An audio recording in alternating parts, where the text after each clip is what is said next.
Welcome to Futures Talks. Today, our guest is a prominent futurist from Germany, Dr. Stefan Bergheim.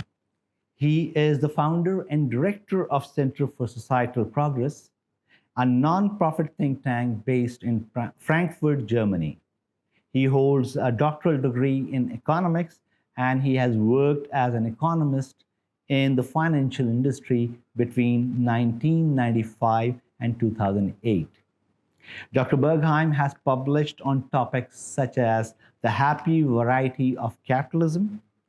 He has created a progress index and led the working group Prosperity, Quality of Life and Progress in the German Chancellor's 2011-2012 Dialogue on Germany's Future. Dr. Bergheim, thank you for joining us today on Futures Talk from Germany. Thank you.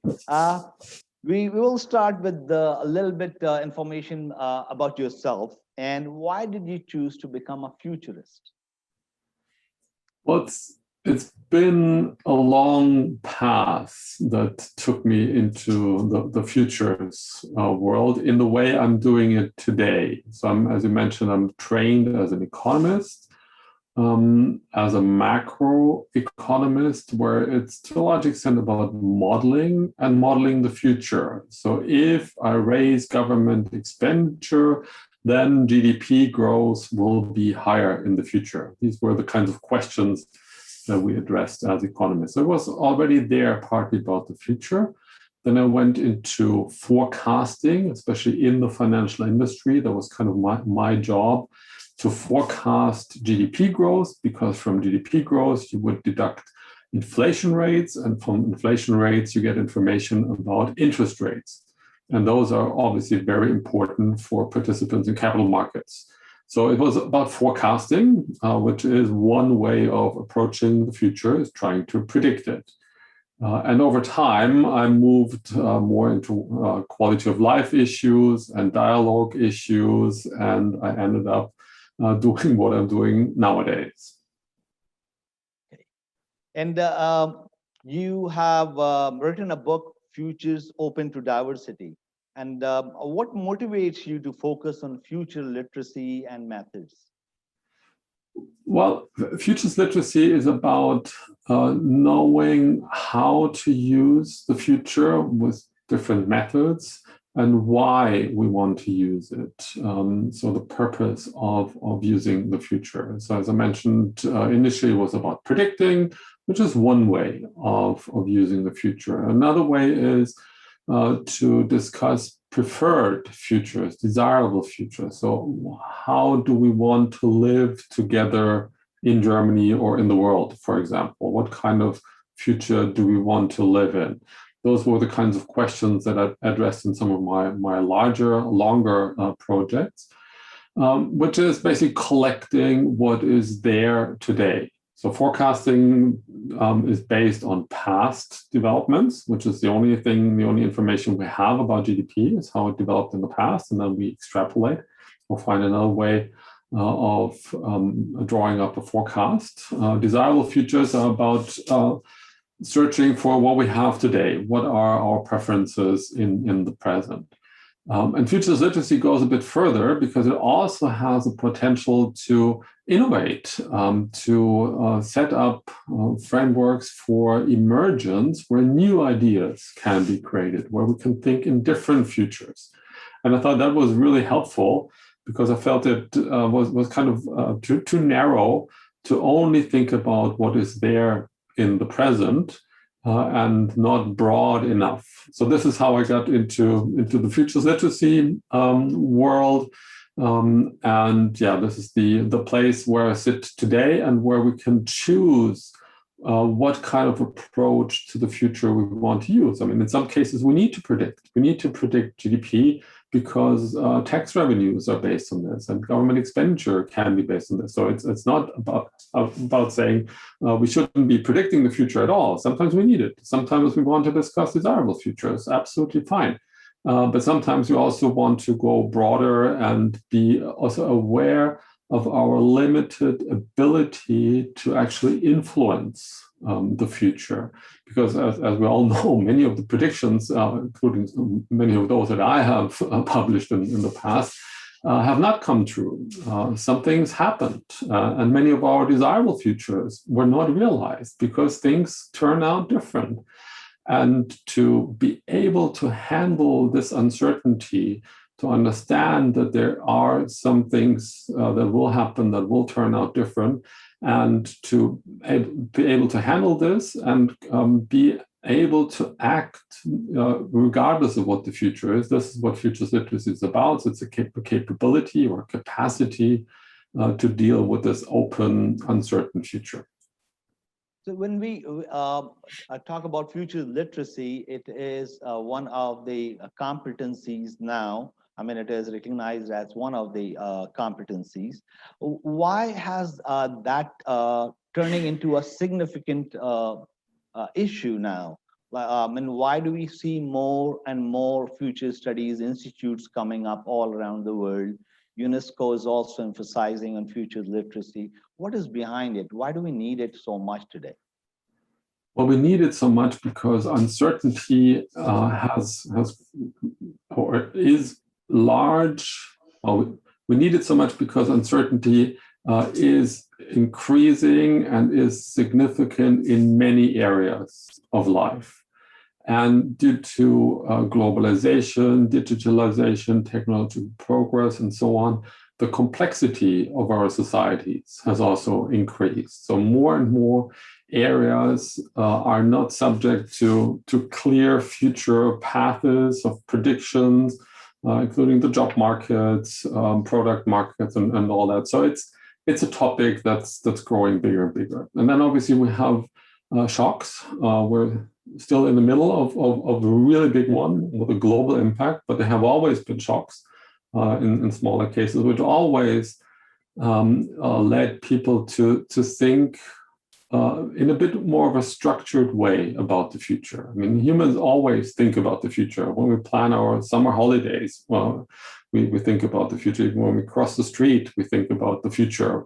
Will we make it to the side safely? So it's an inherent human ability. But to do it in a more structured way, this goes sometimes maybe in cycles, but at the moment, especially with the COVID crisis, it's increasing the attention onto futures topics and on how to do this. How do we do this? And we're all struggling to do this because of this openness of the future, because we can not, in most cases, really know, because no one of us has been there. We can't go out there, visit the future, research it, and come back with all the insights about it. It's just not possible. But we can use our imagination. So I love the title of your institute, so Imagine, because this is what futures literacy and much of the futures work is about, to imagine different futures. And does it have also to do with the speed of change? And I mean, as you have already mentioned, it is the complexity of different systems and so much interconnectedness and interdependence because of globalization. So, I mean, the speed of change has increased. Any ideas, like, I mean, what kind of changes and how quickly things seem to change on the global, on regional and national levels now? Well, I mean, I'm a measurement person. I'm a quantitative oriented economist. I love to measure things. I love to measure quality of life and progress and all of that. And when I hear that the speed of something has increased, I'd love to see a measure of this. So far, I have to admit, I haven't found one that really measures the speed of global change or societal change.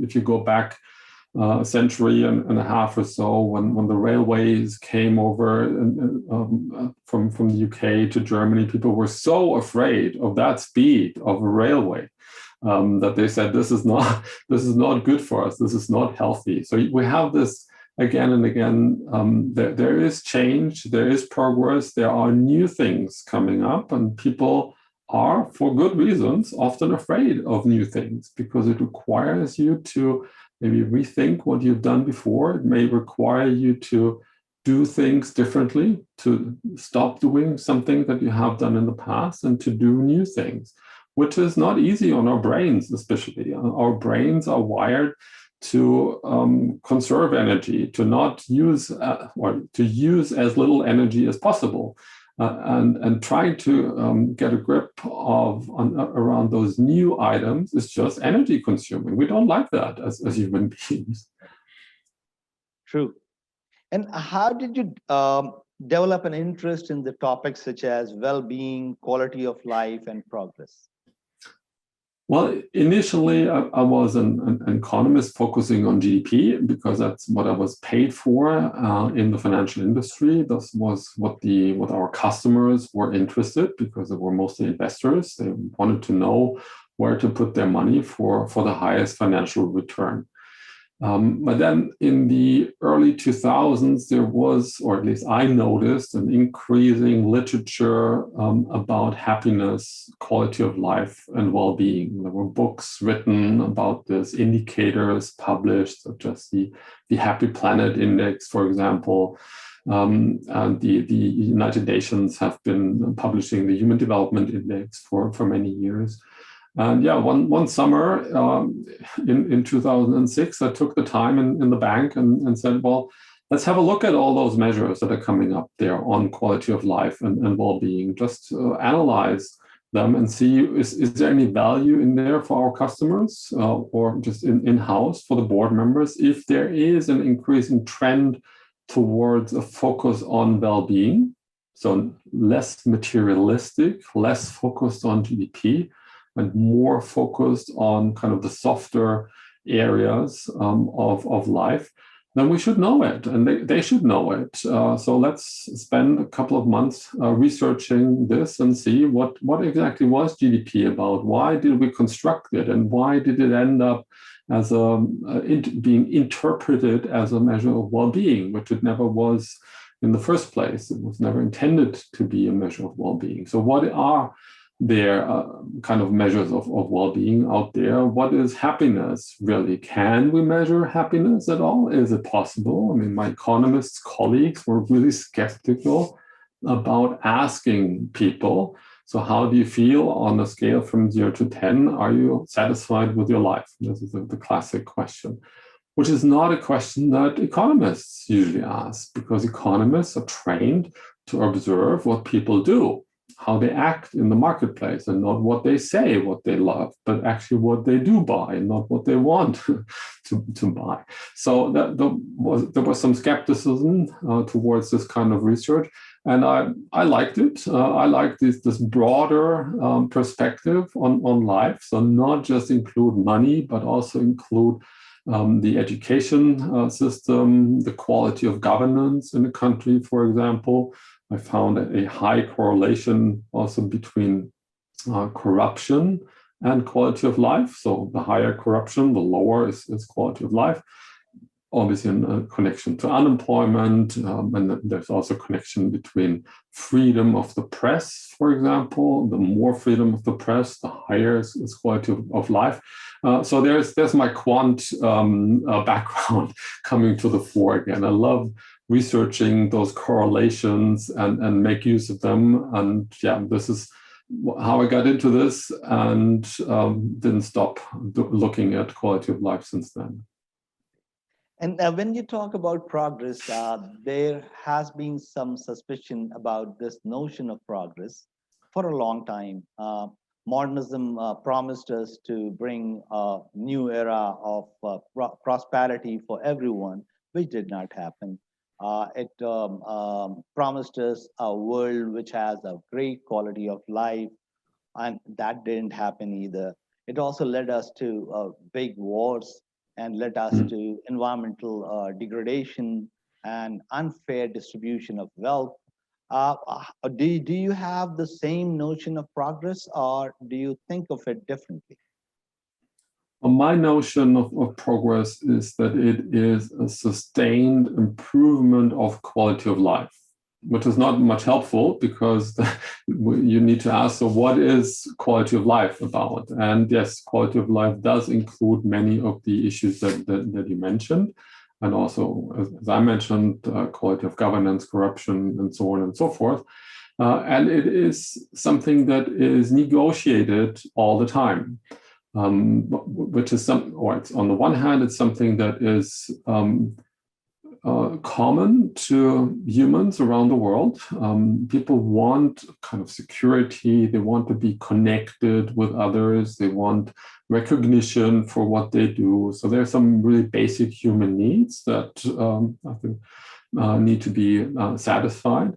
And there's also, there has been along many of those measures that are important from theory or from when you talk to people, what is important to you in your life.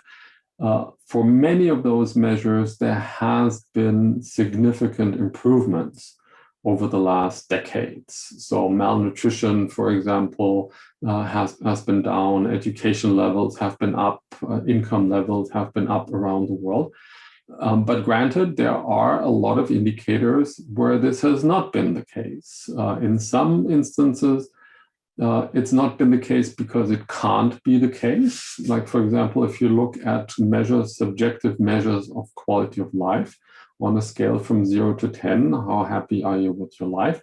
You will obviously never be able to observe an 11 or a 12 because the scale is fixed or the maximum is fixed at 10. So there cannot possibly be a longer term improvement of happiness and quality of life. So I'm not worried about those. I use those to compare countries at one point in time and see, okay, those countries have higher life satisfaction and they also have some other elements.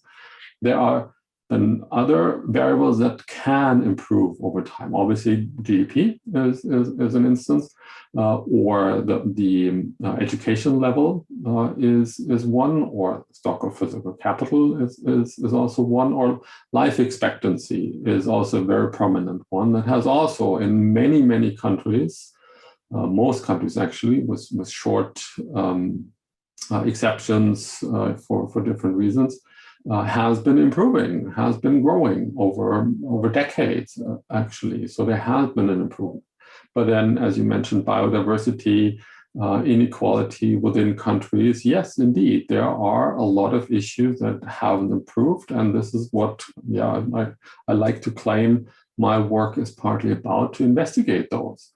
Are those really important issues? I mean, those two, I think we probably all agree that those are important issues. There are other issues where some people might think they're important, others may not. And then, if they are important issues, can we do something about improving them? What would that be? And who has an interest in an improvement and maybe who doesn't? I also met some people who don't have an interest in improvement in specific areas, because this is an area where they are heavily invested in, which is it's their job to protect these areas from any government or whatever interference. So it's not trivial. It's a long-term negotiation, ideally across society, ideally including a lot of different voices, and it's obviously again highly related, closely related to the issues around democracy. And when you said that, progress, the way you look at it is a consistent, sustainable improvement of quality of life.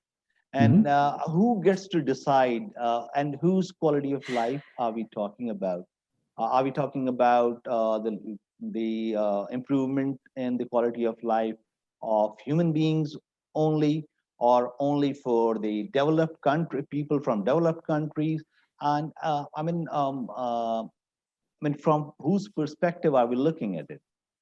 Yeah, I mean, you raise a super important issue, and we can start with asking, so who did determine the past perceptions of progress? Where did those come from? And this is an important analytical, maybe research question. My approach is to include as many voices as possible in the discussions about quality of life. And yes, there is indeed some work on trying to include the needs of trees and rivers in the discussion about quality of life. Absolutely, it's not trivial, but it comes up again and again in the project that we do. But to me, a first intermediate step and a much easier, more doable step is to include as many human voices as possible in this kinds of discussions. And as I think we all know, in most countries, political decisions are taken by often a non-representative group of people. Let's call it that. And my focus, my idea in the quality of life processes that I've undertaken is to try as hard as possible to include what I call, but it's a term that I took from Ben Warner in the US, from Jacksonville, is to include the seldom heard voices. So voices who do have a voice, who have something to say. When we had this, when we first began including those in our processes, we had a lot of resistance against that idea, because some people said, well, what do they know, whoever they is? And if they know about quality of life, will they be able to articulate their views? And yes, of course, they know. Everyone knows about quality of life, and everybody is able to articulate their perspectives, and they actually want to articulate. They love talking about quality of life. And so initially, to my surprise, now not anymore, there's a lot of similarities in what people from very different backgrounds articulate about what their quality of life is and what is important to them in their life. It's always human connections. It's a meaningful, living a meaningful life. Yes, of course, having some material needs met is also important.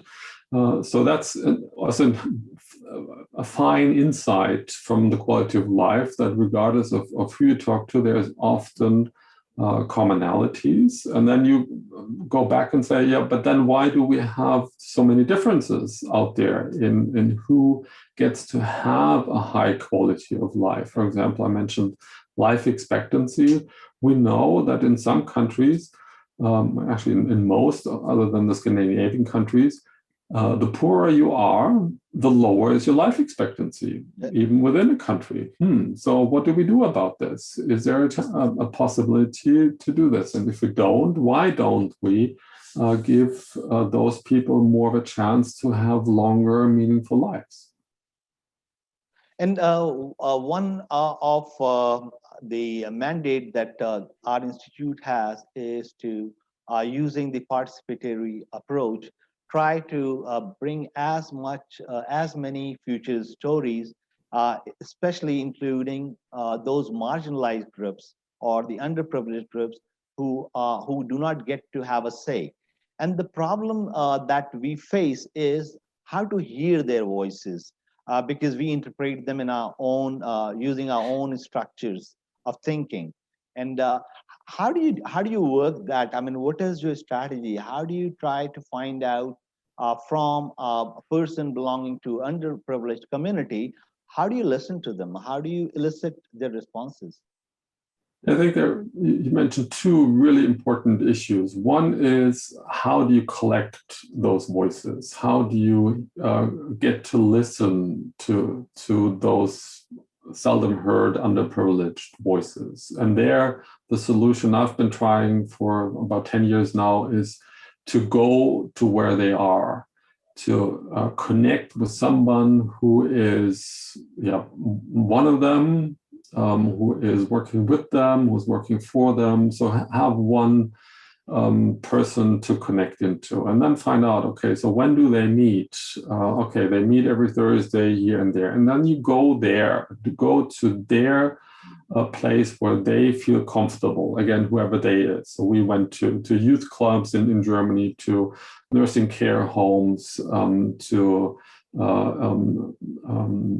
long-term unemployment groups, to migrant groups. And we always went into those spots where they meet anyway, where they feel comfortable. So that's the first idea that is, I think, relatively easy to follow. It's not that common because most of the time, certainly here in Germany, when there's a dialogue that people are invited into, they're asked to come into City Hall or some large place in the central city area, and then at a specific time that is suitable for those who are inviting into there, and not for those who are invited.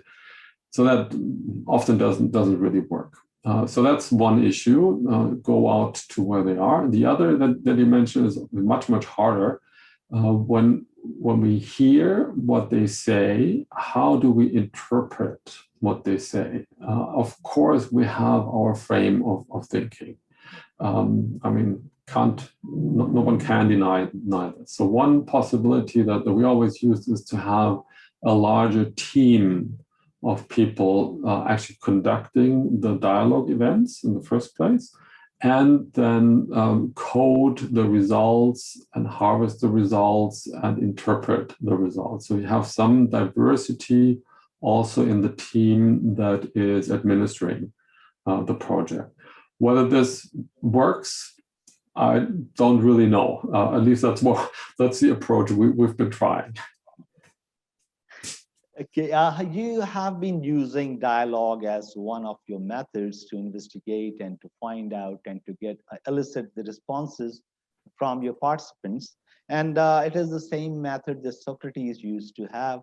And but we saw that he was trying to get to the truth. Do you use Socratic dialogue to do the same thing?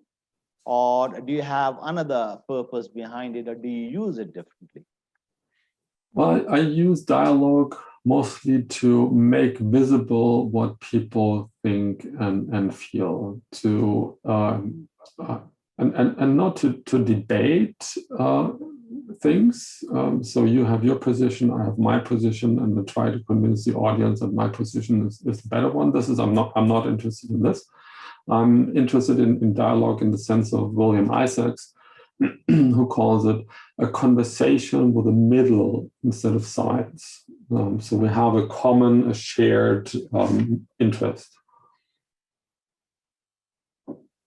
And we often use it in the form also of appreciative inquiry, where we go out and say, so what's happening in your community? What's going well on whatever the topic is? So to link it into the actual experience, the day-to-day life of those people that we're talking to. And then we also try to find out, so and if things were better, what would it look like? So the dreaming idea of an improving future. And then we tried also to find out, so what can be done to improve the situation? So I have a strong inclination always to find out something that can be done. So not just have a philosophical debate, which is also important, but have a linkage to action, and ideally action that are rooted in what the participants say is important to them. And oftentimes they have ideas themselves. They have good ideas, and sometimes it's only about getting some encouragement or getting some support here or there. For example, in the project we did in Frankfurt, people mentioned that they would love to know their neighbors better, because it's about community, it's about linkage into your immediate neighborhood.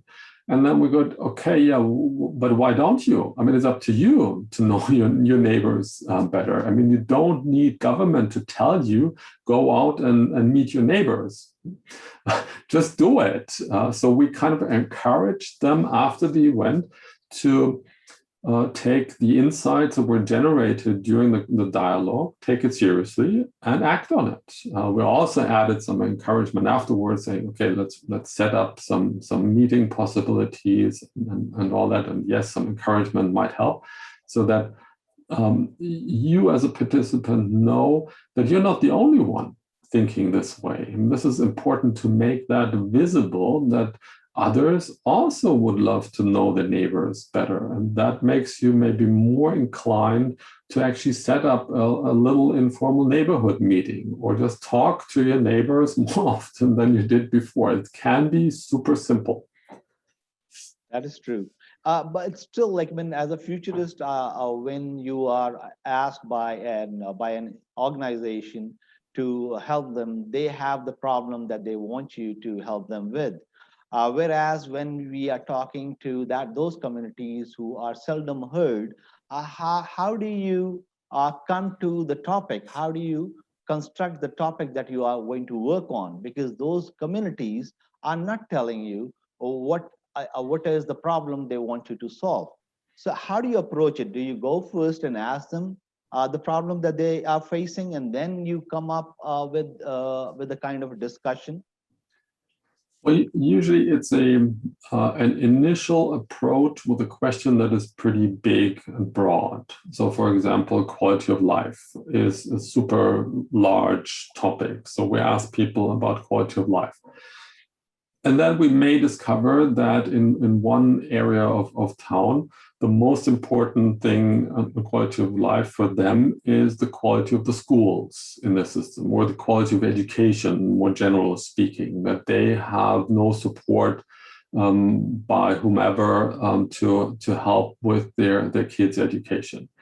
Okay, so there we have a concrete topic. We can try to find out, dig deeper into, so what could be helpful here. So yeah, it's kind of an iterative process, first going really broad and then focusing on the specific topics.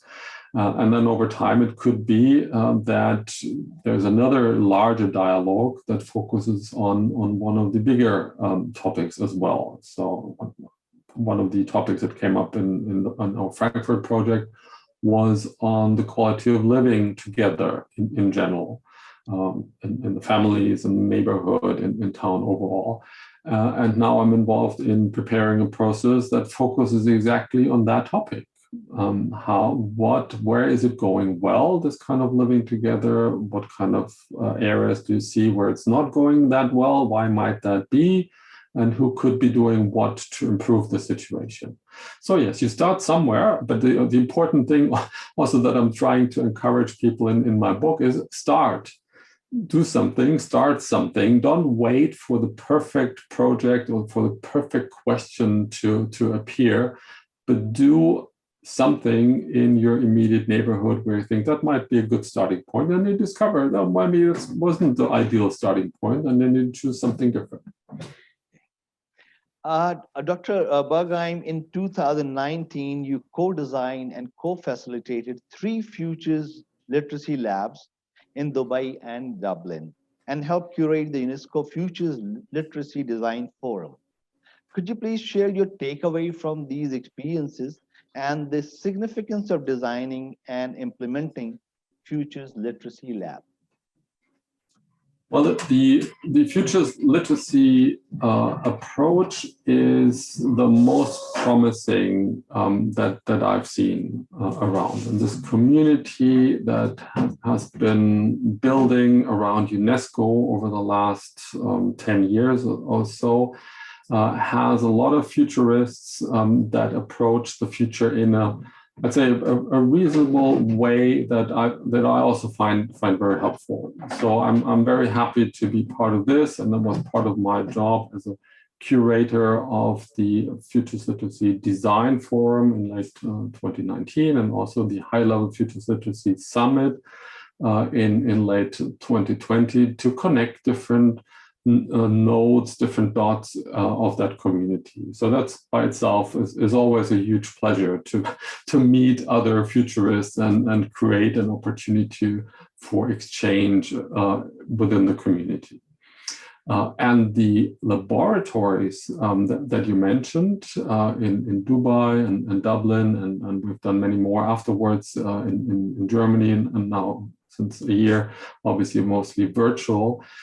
They are a wonderful opportunity to make visible the kinds of assumptions that people have about the future. So that's a central unit of investigation in futures literacy, is the assumptions. And the labs usually come in four phases, where in the first phase, we try to make visible what assumptions people, participants have about the future. So we talk about probable and preferred futures with them in small groups. So first, individuals think about it themselves, and then they share the ideas in small groups, and then in larger groups, and we discover a lot of different insights and a lot of different assumptions. Wonderful.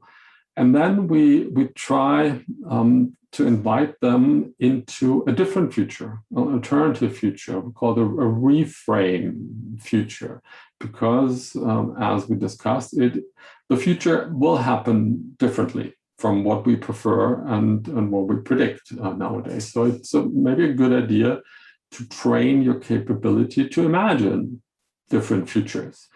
So this is what we do in the reframe. Oftentimes we create a different alternative future, and we ask people, please do not discuss whether you like that future, so whether you prefer to have it, to live there, or whether you think it's probable or not. We did that in the first phase. Now just make yourself at home in this future. Fill it with your details.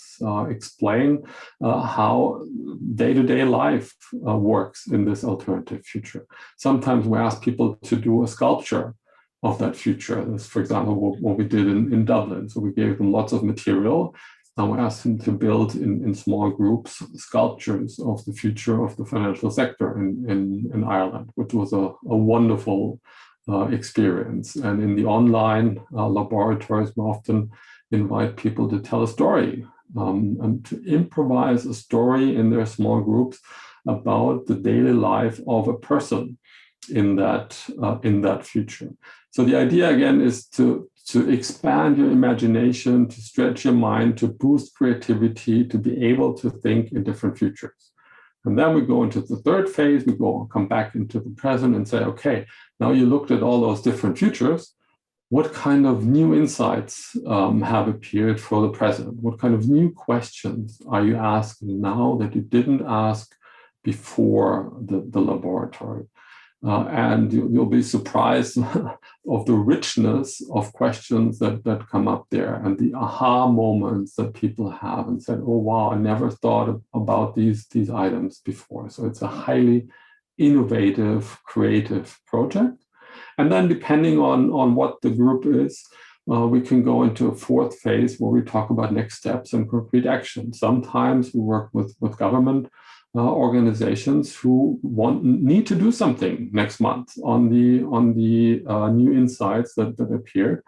Maybe draw up action plans, government budgets based on those new questions. I mean, this is the ideal situation, but sometimes it's just enough to broaden the menu of choices and wait for people to do something with it someday in whatever context. So that really depends on who the partnering organization is and who the participants in the laboratories are. It's always a joy, and it's always good. It's always fun to see the new insights, and there's always a lot of creativity, a lot of innovation that is happening there. So you said that you have the participants come up with their expected story, future stories, and then their probable futures stories.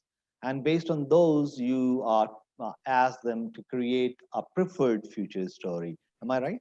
No. We ask about their predictions, so their expectations. So what are you going to bet money on that you're going to see this in the year 2040 or something, if that's the time horizon? So that's the first package, is what people expect. And oftentimes people find out that it is tricky to forecast the future. It is very difficult to predict the future, which is a really important insight. And we try to distinguish this from the desirable preferred future. So that's one of the capabilities of Futures Literacy, is to clearly understand when are you talking about predictions and when are you talking about preferences. So this is why we try to take this in two different steps. So first, the probable expected forecasting area, and second, the desirable future. So what do you really want to see as individual and as a group? And actually sometimes it is hard for people to expect because they fall into desirable in the first, when we ask you about expected, and you fill the expected with your desires, which happens quite often that we see that. So that's our task as facilitators to make sure. So are you really willing to bet money on that, or is this just something you want to see, which is fair enough? And then once we go through those two different areas, the probable and the preferred, sometimes we see quite a gap between the two. And we see, so there's one direction where you expect the future to be like, but you actually would prefer quite a different future. I mean, this is actionable insights already there. I mean, you could, if you wanted, you can stop the Futures Literacy Lab there or go straight to action and say, okay, so what can we here in the room do to narrow this gap between our expectations and our desires? You need not go into a reframe from there, but usually it is helpful to think about yet an alternative future. So, like, I mean, is this sequence something which is based on your best practices? Do we have to stick to this sequence from expected or probable to the preferred? Or like in our case, when we are teaching this one course, Introduction to Future Studies, we thought we would start with their ideal career story. Mm-hmm. So we started with their ideal one. We told them it is going to be your best story that you can think of. So just unleash your imagination and imagine that. So they came up with that story. After that, we asked them to write down or think about their expected story. Once they came up with these two stories, then we asked them to compare these two and come up with a preferred story based on these two. Understand. Okay, so one is kind of first more like an utopia that need not be realistic, maybe. Yeah, I mean, there are so many different ways of approaching the future. Obviously, yeah. Any path is helpful when people discuss futures. The sequence that I explained that we have in most futures literacy laboratories is one that especially Riel Miller, the head of futures literacy at Unesco, has developed during his work over the last 30 years, actually. And actually, we have also experimented with doing the desirable future first, and then the predicted future, but that doesn't work as well, actually. So I prefer the sequence because it's easier for people to access their desirable future. And once you talk about desirable futures, it's almost impossible to go back to expected futures. Once you're in this frame of thinking, this is what we like to have, it's hard to go back. So we try to get the expected thing out of the way and then focus on to the desire. The methodology you use for designing and conducting Futures Literacy Lab, what is that methodology? I mean, the one that you have just talked about, coming up with an expected story, then going to the desired one, and then creating a roadmap kind of thing, a plan, and then think about the new question that has come out of it. Is that the methodology that you stick to? Well, this is the core idea, kind of the backbone of a futures literacy laboratory. But every laboratory is different. So in every laboratory, we have to take a look at, well, how much time do we have? What kind of participants do we have? How many participants do we have? What's the time horizon that participants feel comfortable talking about? What does the local champion, we call it, so the partnering organization who's setting it up or is bringing us in, what do they want to do with the results? Do they want to do something with the results? Is it more, do they want to learn the method? Do they want actionable items at the end? Yeah, so every lab is different. Also, the type of participants is different. If you do it with politicians, you can use different methods than if you do it with students or with artists, for example. So you can do a theater play, which some groups may feel uncomfortable with and others feel super comfortable with. So we decide for every lab, how much time do we want to spend? Do we go very quickly through this phase, or do we spend more time on that phase? And what exact methods we use in each phase? Do we take them on a meditation journey, for example, into the desired futures? Do we ask them to work with images or just text or just audio? So there's a lot of design choices to be made in the preparation for each of those futures literacy labs. And yeah, I've done many now, and each of them was different. You have conducted that in multiple places, and doing that in Dubai and Dublin, two different cultures. How does that change your approach when you are conducting a lab in one culture as compared to the other one? Yeah, I mean, it's a good question, which I haven't really thought about that much. For me, the main difference is not so much the culture, but the system I'm working in. So if I work for an NGO, for example, if I work for civil society, it's different than if I work for a government organization. And there I actually see a lot of similarities across government organizations, administrations around the world. At least from the experience I've had. If I work with engineers, they're again different. If I work in academia, it's again different. And again, I don't see much of a difference between academia in the UK and academia in the United Arab Emirates. I doubt there's such a huge difference. So that's the main focus of the design ideas. What system are we working with? And even more so, are we working maybe with different systems in the same room? Do I have in the same room, which I enjoy doing, but it's more difficult to design. Maybe I have politicians and academics and entrepreneurs and civil society and all of those different groups in the same room. I mean, then you're challenged in finding a design where they actually work fruitfully together on those topics. This is the ideal situation to be able to run these kinds of events. When you have your future literacy lab, how long it takes and how many participants you usually have in those futures literacy labs? Well, there are many different constellations that you can think of. We have done the shortest that we've done lasted for 3 hours, but that can give you only a taste of things. You cannot expect to really go into depth. An ideal length for one lab is a day, maybe even better 2 days. Now with the online laboratories, we often do 2 days of 3 to 4 hours. So we have an overall full day, but you don't put it in the same day. And you have breaks in between, like when you're doing it.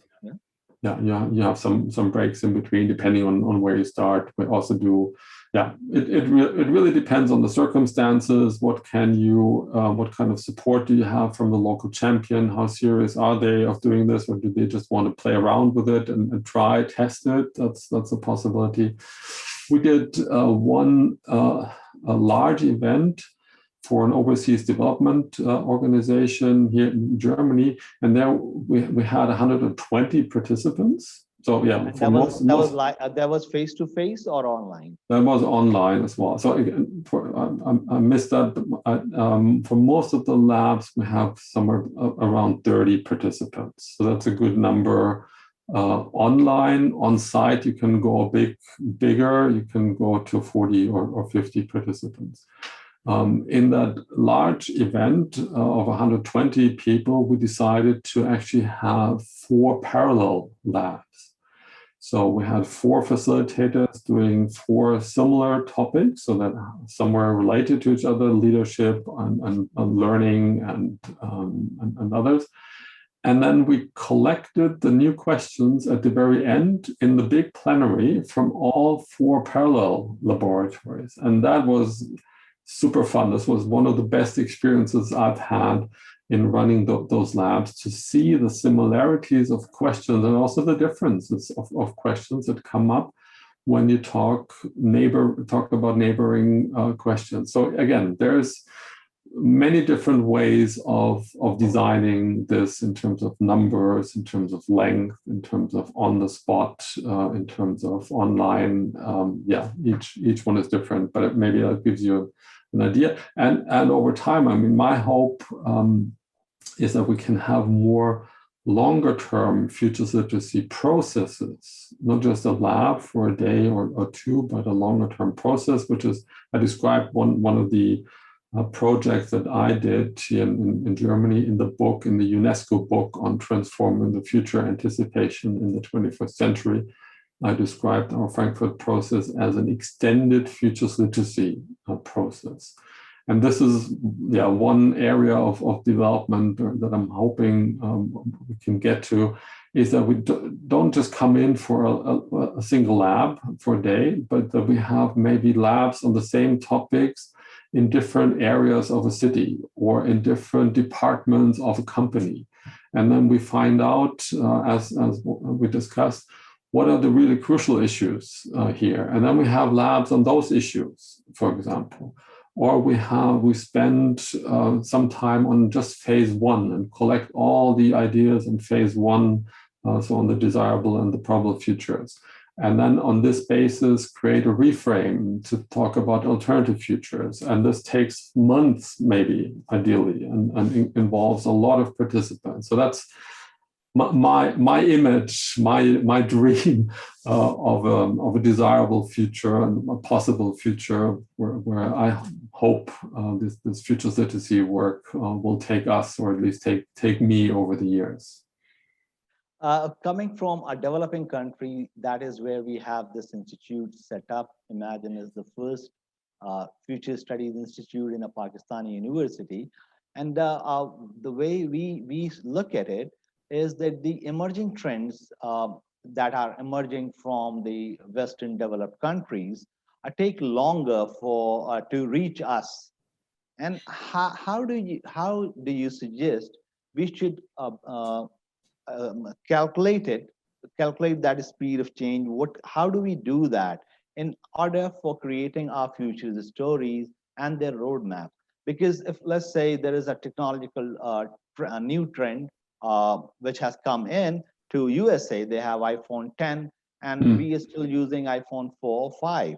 And it's the same thing about technological disruption that we are anticipating because of AI and deep learning technologies, blockchain technology, and all that. So considering those the time that it takes for the developing countries to be impacted by those trends, what do you suggest us to do? How do we calculate that gap? Because maybe the advanced countries will have that technological disruption sooner, and it will take longer for the developing countries to be hit by it. So how long we will have? Because that will give us a chance to plan, to prepare for it. Well, I mean, there's a possibility. If that is what you want to do, if the assumption is that you want to follow the trends that come from other countries, then I think the best method to follow is to do horizon scanning, to have people on the ground in those countries, or at least read the newspapers and watch television, whatever kind of intelligence gathering method you can use to find out what's going on there, and bring this information back into your country, into your institute, and say, okay, this is what's going on in country X, Y, Z at this stage. So if that comes over to us in 3 years' time, or in 2 years' time, or what can we do to accelerate this idea coming over into our country? But that assumes that you want to follow the development path that another country has taken? Why not investigate in your own area, in your neighborhood, what kind of development path do we want to take? What kind of framework do we want to create that is suitable for us? So not to be, I mean, we're often in future studies actually use the term to colonize the future with our ideas. And that might be an idea where you might be colonizing yourself with the ideas of others. So Hai Inayatullah uses the term of a used future. It's a future that someone else has developed. Are you sure this is also your future that you'd like to have? At least I think it's worth the discussion. Maybe it is, but maybe it's not. And to investigate, it is. I mean, it makes sense. But the problem is that we are determined by those trends. If we do not invent computer, we did not invent mobile phones, but it's still billions of people who have not invented it are using it. So those kind of technological trends do hit us, but it takes longer. So that's why, I mean, how do we bring that into our planning? Yeah, or maybe you can even use the idea of leapfrogging. You can use the idea of not making the same mistakes that we, for example, did in applying this technology. So I did a dialogue process on quality of life in the digital age, for example, where people made pretty clear that they do not want to be determined by US large companies, that they do not want to give away all their the details, all their data to some foreign company. And now we're struggling as societies here in Europe. How do we do this? How do we tax them? I mean, that's one issue. And how do we have our informational autonomy here in Europe? That could be also something that a horizon scanning and dialogue process can bring about, to notice early on, okay, if we're using mobile phones in that way with those apps, it might take us to these sorts of questions. So let's talk about these sorts of questions now before they hit us, or maybe before there's no way going back anymore.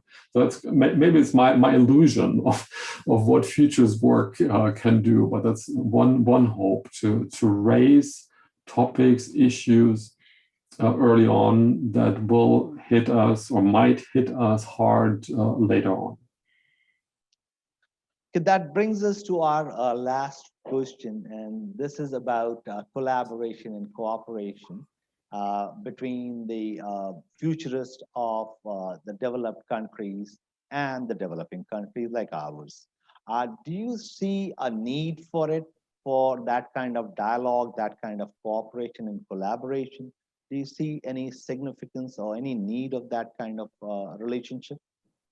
Oh, absolutely, in all sorts of directions. I mean, I love interacting with people with different backgrounds, whether from different countries or from different scientific backgrounds, from all sorts of differences. My book is called Open to Variety, and I'm trying to live this idea.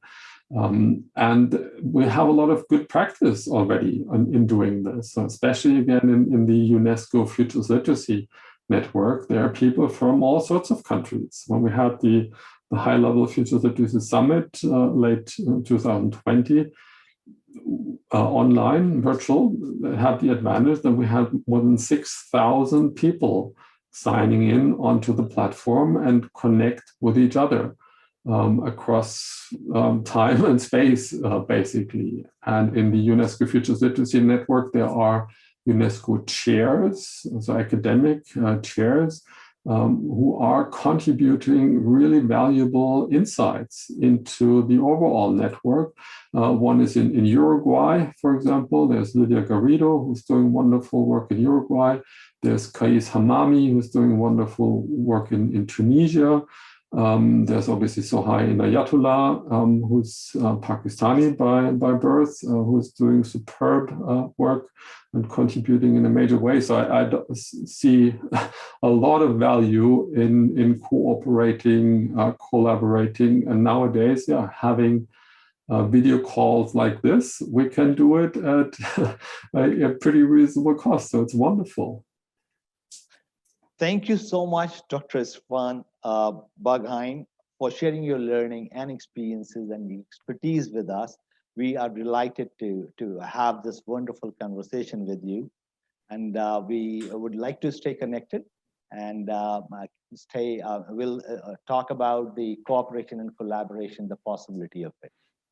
Absolutely. It was a real pleasure. And I hope actually, yes, to see you also in person at some stage. So it is different. And there's the World Future Study Federation Conference in Berlin at the end of October, which might be an opportunity, COVID permitting, I hope, that many of us can meet there in person and connect and collaborate, because that's also the intention of this conference, is find out new ways of collaborating with new people that have not been part. There are some people who know each other super well already and who are working together, which is great, but we're always open to new voices, adding to the variety of perspectives. Wonderful. Thanks once again.